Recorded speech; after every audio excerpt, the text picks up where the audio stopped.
Hello, my name is James Mulligan. I am a product manager within QuantumBlack.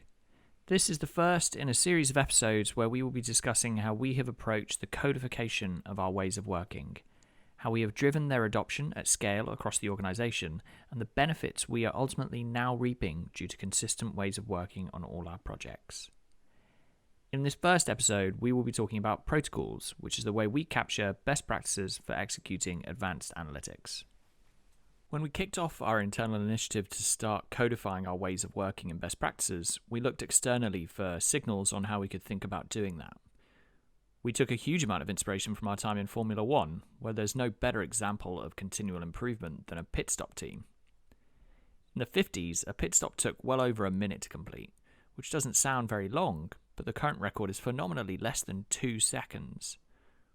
For us, this was an amazing demonstration of the harmonious relationship between people, process, and technology, and we wanted to ensure that inspired our codification also.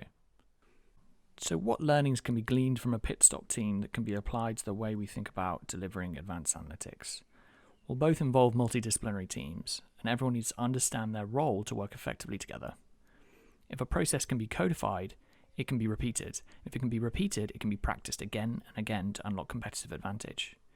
And the technology leveraged by that team must support that process and also be continually improved over time to drive performance improvement.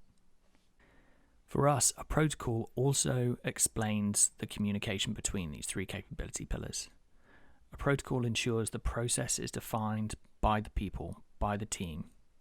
It ensures that the technology enables that process, and it also ensures that the people choose to use that technology. This is how we describe a protocol at QuantumBlack.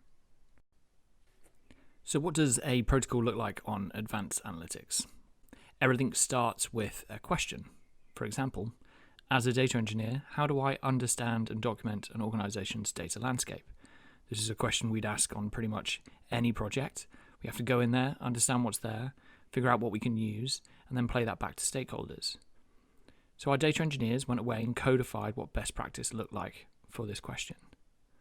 They defined how we should interview data owners and subject matter experts, the questions we should ask, and consolidated all of this into a workshop guide that could be used by all other data engineers across all of our other offices.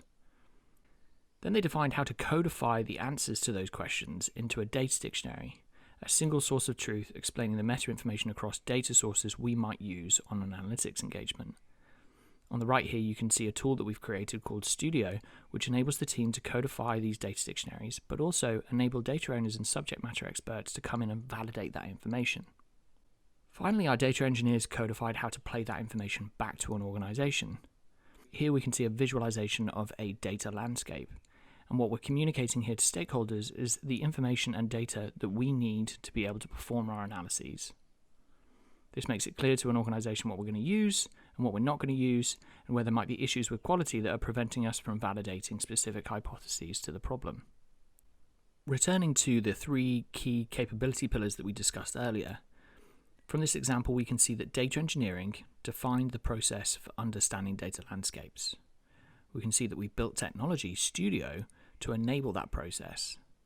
And because that technology provides a tangible benefit to teams in terms of visualizations and communication, they choose to use it on their project. People, process, technology. A protocol for understanding and documenting data landscapes. But how do we know which protocols we should invest time and energy in codifying? Well, typically we use 3 criteria to determine where we should invest our time and energy. The first is frequency. So in our example earlier from data engineering, we know that pretty much on every project we'll have to understand and document a data landscape, so it's worth investing energy in codifying a good answer to that question. The second criteria is experience. Do we, as QuantumBlack, have the historical experience to give a best practice answer to that question? We won't always. That doesn't necessarily mean we shy away from questions that we can't answer, especially if it's at the cutting edge of data science and advanced analytics. But it does inform whether we can invest time and energy in doing a good job. And third, we take a signal from the learning ceremonies run by the teams, from their retrospectives, their project wash-ups. Are they experiencing pain in a specific area on a project? Can we codify best practices to alleviate that pain?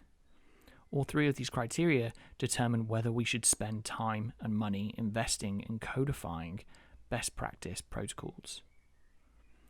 We've done it across hundreds of questions now within an advanced analytics project, and this journey ultimately will never end. If we strive towards continual improvement, there will always be questions to answer, and there will always be better answers to those questions. To date, we've codified over 150,000 words of best practice for delivering advanced analytics projects, all of which that is accessible to both our teams internally, but also the organisations we serve from day one of a project. In the next episode, we will be talking about our 5I framework. The 5I's framework is our way of articulating the end-to-end life cycle of a project. We will also be talking about how our protocols, our best practices, fit into that framework.